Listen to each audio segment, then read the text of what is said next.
Olá, amigos do Toque de Vida. Estamos de volta para falar de vida, desta preciosidade, desta maravilha que temos que cuidar e saber desfrutar da melhor forma possível.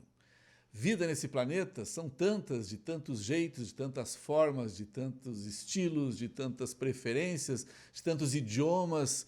E o Toque de Vida hoje faz mais uma viagem linda. Nós vamos ao Canadá falar com Daniele e Gilson. Olá, queridos! Oi, Vilney! Prazer enorme falar contigo, falar com o pessoal aí de Pelotas, falar com o pessoal do Brasil também. Um enorme abraço para todo mundo. Daí, Gilson. A gente se sente muito honrado. Muito obrigado pelo convite e é um prazer poder compartilhar essa nossa experiência ottawense canadense, né? Uma curiosidade, onde é que vocês estão? Então, nós estamos morando na cidade de Ottawa. Ottawa, para quem não conhece, é a capital do Canadá. Embora a cidade mais conhecida e a cidade maior seja Toronto, né? Ottawa é a capital e a gente está morando aqui. O Canadá ele tem uma divisão, né, de regiões que falam a língua inglesa e a língua francesa, né? E Ottawa se localiza estrategicamente na borda, né, na divisão entre essas duas regiões. Então, ela está localizada na província de Ontário, que é uma das províncias, né, do lado inglês, mas atravessando a ponte aqui da cidade, a gente já chega no Quebec, que é uma província, né, um estado onde tem a língua francesa que predomina, né? E Então, aí vocês têm que se aqui virar com inglês e francês aí. é aqui na cidade, então, né? A gente se comunica nas duas línguas, mas claro, como é uma cidade localizada na província de Ontário, predomina mais o inglês, né? Mas a gente encontra o francês nas localizações das ruas, em todas as matérias, né, que saem governamentais, elas saem nas duas línguas. E é muito comum, né, a gente encontrar muita gente que se comunica também no francês. Vocês são naturais de onde? Bom, só eu tô falando, mas então, eu sou Não, olha, natural. deixa eu falar. Vamos lá. Vamos lá. Eu sou natural de Recife, Pernambuco. A Dani é nascida em Canguçu, no interior do Rio Grande do Sul, mas nós não nos conhecemos no Brasil. Essa que é a história Opa! bem curiosa. Nós nos conhecemos em pleno coração da Europa. Nós nos conhecemos na Suíça, em Genebra. Então eu já morava lá durante 9 anos, entre 2002 e 2011, né? E a Dani foi fazer o intercâmbio lá em 2010 e foi aí que a gente se conheceu. Então em 2011 eu fui morar em Pelotas e chegamos aqui no Canadá agora em 2020, né? No mês de março. E o que foram fazer no Canadá? Dani? Bom, desde que a gente se conheceu e que a gente morou fora, né, uma das coisas que nos encanta é isso, as diversas culturas, essa mistura, o estar fora da zona de conforto, né, ter que se comunicar, estar aprendendo todos os dias, né, a se comunicar, a cultura de outro lugar, tá tendo contato com pessoas de diversas culturas. Então a gente sempre pensava que gostaríamos de viver de novo essa experiência que a gente teve em Genebra, né? E o Canadá surgiu, né, como uma possibilidade, então, de a gente ter novamente essa experiência, porque é um dos países que tem um programa de imigração muito bem estruturado, né? Inúmeros programas, né? Tem inúmeros programas, na verdade, né? São mais de 50 programas de imigração. E aí nós começamos a estudar de que forma que nós poderíamos, então, nos enquadrar, né, de vir para cá, para passar um tempo, ou enfim, viver. E aí, então, a gente fez, né, após muito estudo, enfim, a gente decidiu que gostaríamos de fazer um processo migratório. Tínhamos inicialmente pensado em vir, né, para a província francesa, né, do Quebec, como eu falei, para o lado francês, do Canadá, Mas depois, analisando os processos, a gente achou interessante que para nós, né, no nosso perfil, se encaixaria melhor o lado inglês. Então, por isso, a gente escolheu, né, vir para Ontário, especificamente para a cidade de Ottawa, né, Ottawa. Então, nós estamos aqui como imigrantes, né? Nós temos o status de residentes permanentes. A gente tem um visto permanente de estadia, de moradia aqui. Pois bem, vocês saem, chegam para morar aí, acabam de chegar e o mundo entra em colapso. Como é que está sendo para vocês? Como é que está aí no Canadá o tema do momento, que é a pandemia? Foi muito curioso que quando a gente viajou no dia 10 de março, a gente havia escutado falar, inclusive quando nós estávamos em Recife no início do ano, nós havíamos falado, né? A gente acabou escutando falar sobre o Covid-19, né? Na China, em Wuhan. Mas quando nós chegamos aqui, nós não percebemos de fato esse caos, se nós podemos dizer, né? Então, inclusive, nós fizemos passeio 2, 3 dias caminhando e nós não percebemos nenhuma irregularidade. Havia muita gente de fato na rua. Por outro lado, quando o primeiro-ministro começou a falar diariamente, nós percebemos de fato de que alguma coisa estava por vir. Então, quando nós tivemos que fazer algo burocrático, as ruas estavam praticamente vazias, logo na segunda semana, né? Uma semana depois que nós chegamos. Então, de fato, percebe-se uma diferença. E atualmente você também percebe ainda isso nas ruas. Apesar de que ainda há pessoas que passeiam com seus cachorros, que fazem atividades físicas. Então, isso, de fato, nós percebemos isso, de fato. E muitas pessoas, curioso, né? Nós vemos muitos orientais aqui, eles sempre utilizam, de fato, bastante máscara, né? É praticamente uma regra para eles. E muitas pessoas se cuidando efetivamente, né, com a questão da distância e a questão também de não ficar caminhando desnecessariamente, né, pela Há rua. alguma determinação que mande as pessoas ficarem recolhidas? Vocês estão recolhidos? Como é que funciona aí? Então, Mandar, não, né? a gente chegou aqui, né, no dia em que foi declarada a pandemia, né, mundial pela Organização Mundial da Saúde. Então, como o Gilson disse, assim, ali o governo do Canadá começou a tomar algumas medidas, começou a se organizar, né, para o que estava por vir. E então, logo em seguida, na nossa segunda semana aqui, acho que ali pelo dia 16 ou 17, o governo já começou a tomar as medidas que eles chamam aqui, né, de distanciamento social, né?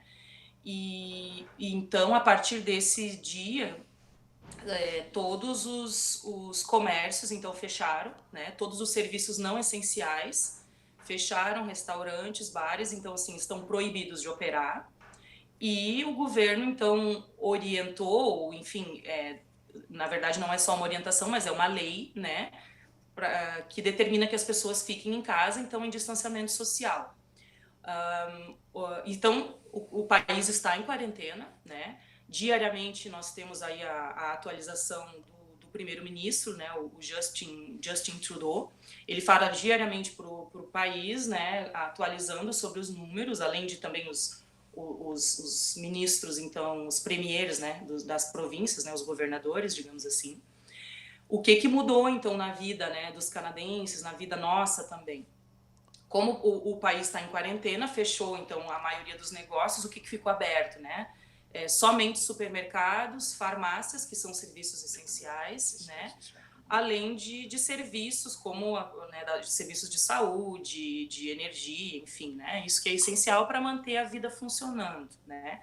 As pessoas então têm essa determinação de ficarem em casa e claro, né? Logo então que o governo ele determinou essa quarentena, ele também anunciou que, bom, vocês vão ficar em casa, mas vai ter um apoio para vocês. Então, as pessoas que perderam os seus empregos devido ao Covid, né, elas já estão recebendo um aporte mensal, semanal do governo, né, na verdade é um aporte semanal, mas que no mês se transforma em $2.000, né, desde que você comprove que perdeu o seu trabalho devido ao Covid, ou que você está tendo que cuidar de alguém que está infectado com a doença, né? Além disso, o governo anunciou também um apoio para as empresas, né, de pequeno e médio porte, que perderam aí o seu income, né, a sua renda, enfim. Também tentando fazer aí um link entre os trabalhadores e as empresas, para que as empresas não demitam esses trabalhadores, né, e o governo então vai aportar o recurso de até 75% para essas empresas custearem o salário desses funcionários, né? Bem, vocês chegaram aí, não conseguiram nem fazer vínculos, contatos, amigos. Como é que vocês estão vivendo? Como é que está sendo para a vida de vocês chegar num país diferente e ficam trancados dentro de casa? Bem, nesse processo que nós fizemos de imigração, esse processo chamado Express Entry, entrada expressa, eles exigem que você tenha uma comprovação financeira para vir, né? Então, nós chegamos aqui com as portas se fechando e estávamos começando a fazer o processo de pegar o CPF daqui, também de fazer o quê? De abrir conta no banco. E isso vendo as portas se fechando mesmo em pura quarentena, né?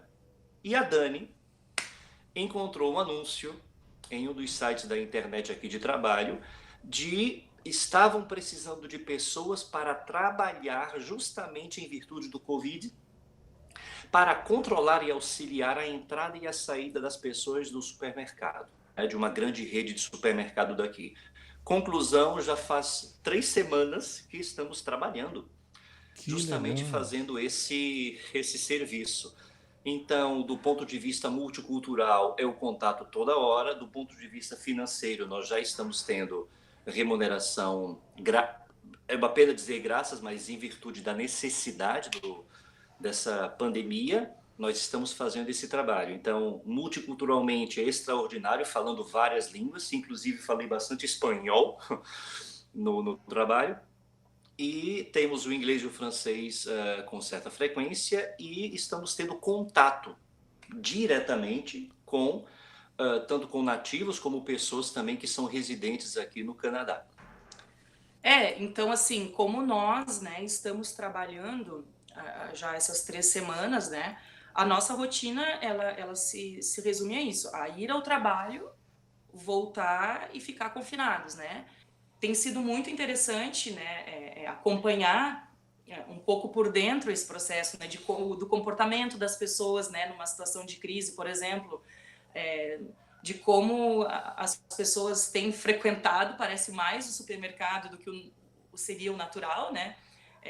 Tem pessoas, inclusive, né, no espaço onde eu trabalho, que a gente teve que abordar e dizer, olha, né, o gerente veio abordar e disse, olha, a orientação é que você venha uma vez só na semana no supermercado. Você já esteve aqui hoje, né? Você está vindo pela segunda vez. Então, assim, esse cuidado, né, que também está se tendo. Vocês dois tinham, antes de ir para aí, uma atividade profissional, a formação de vocês qual é? Me falem um pouquinho do que vocês atuavam antes. Eu tinha finalizado o meu mestrado em Linguística na UFPEL em 2018 e eu sempre atuei como professor de línguas. E eu também até trabalhei durante um tempo como professor de latino no ensino à distância, né, pela UFPEL, pelo curso de espanhol, licenciatura em espanhol. E a Dani? Eu também sou da área da educação, né? Terminei meu mestrado em 2018. Sou sou licenciada em matemática, mas trabalhei até a vinda para cá no CAPA, no Centro de Apoio e Promoção da Agroecologia, no apoio a projetos, né, ali no CAPA da ISLB, ali em Pelotas, eu atuava. Daniele e Gilson, bom, maravilhoso conversar com vocês. Para nós terminarmos a conversa, quero que cada um de vocês use esse espaço, essas câmeras, para falar com tantas pessoas que estão nos vendo no Brasil, fora do Brasil. O que vocês querem dizer do Canadá, recolhidos dentro de casa, numa experiência única na história da humanidade? O que vocês têm a nos dizer como recado final? Eu vou fazer um belo de um plágio aqui com o nosso Justin Trudeau, que diz: Stay safe, stay home. O que você diz, Dani? A tradução seria, né, fique em casa e fique em segurança, né? Claro que acho que essa também é uma mensagem que se aplica muito para aquelas pessoas que podem, né? E me chamou muito a atenção e tem nos chamado a atenção várias coisas aqui no Canadá, mas desse ponto, né, de se ter esse olhar também social para as pessoas que nesse momento não têm essa casa, né, que nós temos o privilégio de ter, né? Então, se me perguntam, por exemplo, assim, como é estar em quarentena? Bom, a gente tem muita gratidão, né? Temos muito a agradecer por termos uma casa onde a gente tem a família, né, com saúde, onde a gente pode se manter alimentados e seguros, né, se cuidar da gente, né? Mas também há muitas pessoas que não têm, né? Então, assim, para aquelas pessoas que podem, mas que a gente também tem que ter esse olhar, né, de que nós temos aí esse privilégio de poder fazer, né, de poder estar em casa, né? Mas por outro lado, esse é a única forma que a gente também enxerga, né, de conseguir, né, conter a proliferação desse vírus, né, que nos deixa aí todos amedrontados com o futuro. E acho que esse é também um momento oportuno para a gente pensar enquanto sociedade também, né? A gente fala muito nesse momento em voltar à normalidade, né? Talvez seja o momento também da gente pensar até que ponto voltar a essa normalidade seja de fato sadio para nós, né? Então acho que também é um momento aí de muita reflexão, mas onde cada um de nós tem aí um grande papel para cumprir, né? Ficando em casa e não sendo vetores aí na proliferação do vírus. E que não podemos esquecer de que a próxima normalidade não será a mesma normalidade de antes. Que legal. Tudo é muito dinâmico. Queridos, muitíssimo obrigado pelo tempo, pela atenção de vocês, pelo carinho. Desejo que fiquem bem, curtam o Canadá e que logo, logo essa nova normalidade venha muito legal para vocês. Muito obrigado. Muito obrigada, Vilney, pelo convite. Um grande abraço. Tudo de bom, muito obrigado. Este foi o nosso Toque de Vida de hoje.